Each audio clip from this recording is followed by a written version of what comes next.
জান্নাতি সুবাস ওরে মুর্শিদের দরবারে, তাই ভক্ত মুরিদ গায়ে আজকে ভক্তি সহকারে, পাক পাঞ্জাতনের নূরে রওজা ঝলমল করে।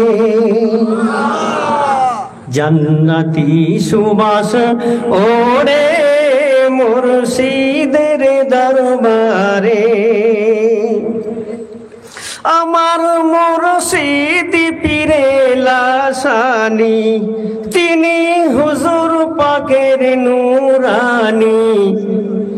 আমার মুর্শিদ পীরে লাসানি, তিনি হুজুর পাকের নূরানি। তাহার পসিনায় যেন কৌসারে পানি, আদায়ে আলী জান্নাতের কলি, আদায়ে আলী জান্নাতের কলি, হোসেন লোহর ধারা। চেহারা আমার মুর্শিদের, পাক কালামের 30 পারা। আরো জোরে জান্নাতি সুবাস ওরে মুর্শিদের দরবারে, জান্নাতি সুবাস ওরে মুর্শিদের দরবারে।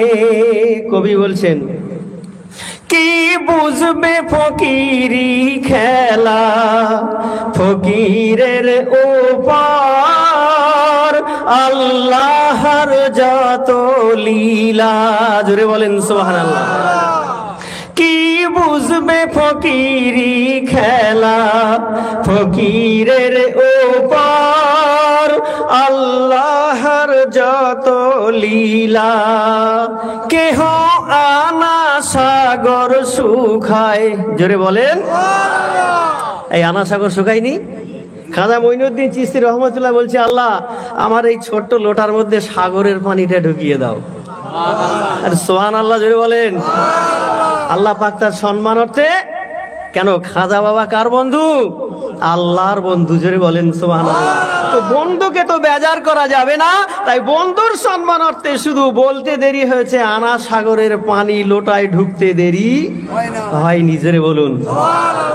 তাই কবি বলছেন, কেহ আনা সাগর শুকায়, কেহ পানিতে হেঁটে যায়। গেছে না যায়নি? জুনায়েদ বাগদাদি রহমতুল্লাহ আলাইহি নদীর ঘাটে গেছেন, গিয়ে দেখেন একজন বসে আছে। তো ভাই ওপারে যাব, নৌকা কোথায়? তো সে বেচারা বলছে, হুজুর কখন আসবে জানি না, আসতেও পারে নাও পারে। আল্লাহু আকবার, আসতেও পারে নাও পারে। তা আমি জুনায়েদ বাগদাদির তো জরুরত ওপারে যাওয়া, তো কি করব? তিনি সূরা ইখলাস পড়ে নদীর উপরে হাঁটা শুরু করলেন। কি পড়ে? ইখলাস পড়ে। আমার মুর্শিদ কি দিয়েছেন? এই ইখলাস। ইখলাস পড়ে হাঁটা শুরু করেছে, নদীর মিডিল পয়েন্টে